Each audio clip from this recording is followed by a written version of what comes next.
How to transfer money from Cash App to Chime. Hey everyone, welcome back. In this video, I will show you how to transfer money from your Cash App to Chime. So let's get started. At first, you'll have to open Cash App with your account. Alright, after you open Cash App with your account, you will get this type of interface. From your at the top right corner, tap on your profile icon. Alright, after you come on your profile section, you'll have to scroll down and tap on the option Link Banks. Okay, from your tap on Link Bank. Alright, tap on Continue. From your in the search field, you'll have to search for the bank account like Chime, and after you find it, tap on that.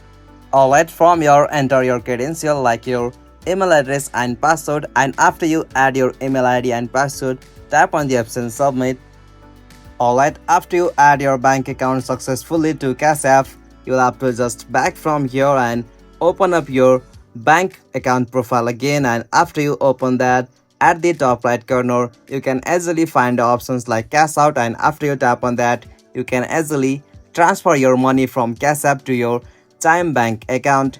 Hope you found this video helpful to you, and please don't forget to give a like and subscribe to our YouTube channel for more quick and short tutorial like this.